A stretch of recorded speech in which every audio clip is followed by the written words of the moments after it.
जरा सोचिए, एक नॉर्मल सी फ्लाइट, सैकड़ों पैसेंजर्स और अचानक कुछ लोग प्लेन को हाईजैक कर लेते हैं।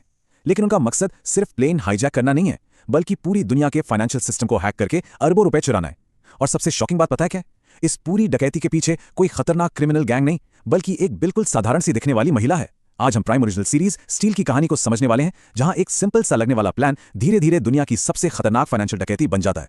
इस कहानी को अंत तक जरूर समझिएगा, क्योंकि इसका अंत आपको पूरी तरह से हिलाकर रख देगा। तो सवाल यहीं से शुरू होता है, क्या यह वाकई एक सामान्य उड़ान थी या फिर इतिहास की सबसे बड़ी डकैती की शुरुआत? चलिए इस मिस्ट्री को सुलझाते हैं।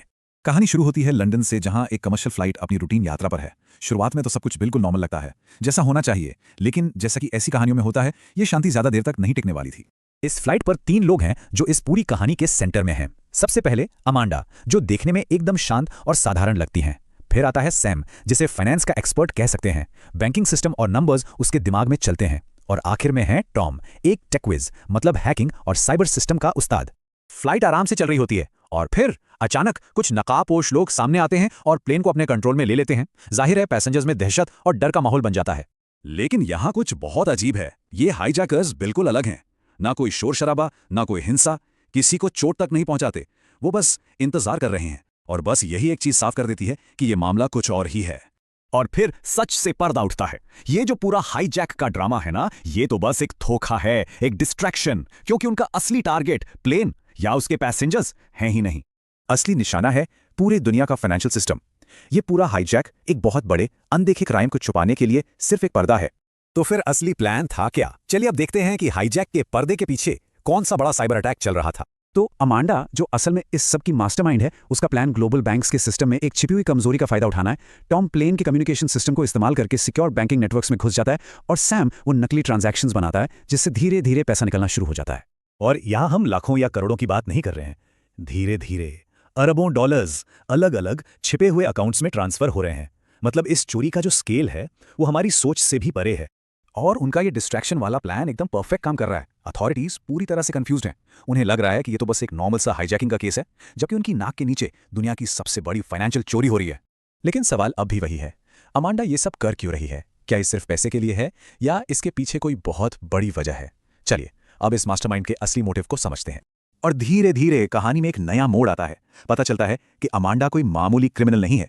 उसका अतीत एक करप्ट फाइनेंशियल ऑर्गेनाइजेशन से जुड़ा हुआ है। वही ऑर्गेनाइजेशन जिसने गैर कानूनी तरीकों से लाखों लोगों की जिंदगियां बर्बाद कर दी थीं। और अमांडा वो उन्हीं विक्टिम्स में से एक थी। उसने अपना सब कुछ खो दिया था। तो इसलिए उसका मिशन सिर्फ पैसा चुराना नहीं है। उसका असली मकसद है उस पूरे सिस्टम को एक्सपोज करना और उन करप्ट इंस्टीट्यूशंस को सजा देना। वो इस सिस्टम को तोड़ना चाहती है।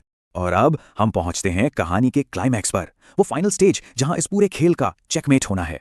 अब दूसरी तरफ अथॉरिटीज को भी समझ आने लगता है कि कुछ तो गड़बड़ है। उन्हें अजीबोगरीब ट्रांजैक्शंस दिखने लगते हैं। साइबर सिक्योरिटी टीम्स अटैक को ट्रेस करने की कोशिश में लग जाती हैं। अमांडा और उसकी टीम के पास वक्त बहुत कम बचा है। प्रेशर बढ़ता जा रहा है और सिचुएशन हाथ से निकलती जा रही है। और फिर आता है कहानी का सबसे बड़ा ट्विस्ट। पता चलता है अमांडा का रियल प्लान पैसा चुराना कभी था ही नहीं। पैसा तो सिर्फ एक जरिया था। उसका असली गोल उस करप्ट सिस्टम को पूरी दुनिया के सामने एक्सपोज करना था। और आखिरी लम्हों में वो आखिरकार यही करती है, सारे सबूत लीक कर देती है। और यही वो पॉइंट है जहां अमांडा का कैरेक्टर हमें एक दुविधा में डाल देता है। एक तरफ देखें तो वो एक क्रिमिनल है जिसने अरबों डॉलर चुराए और सैकड़ों लोगों की जान खतरे में डाली। लेकिन दूसरी तरफ उसने उस सिस्टम वाइड करप्शन को एक्सपोज किया जिसने लाखों लोगों को बर्बाद कर दिया था। इस सीरीज की एंडिंग ओपन एंडेड है। मतलब ये क्लियर नहीं होता कि अमांडा पकड़ी जाती है या बच निकलने में कामयाब हो जाती है। और सच कहूं तो यही एम्बिग्विटी इस एंडिंग को और भी पावरफुल और सोचने पर मजबूर करने वाला बनाती है।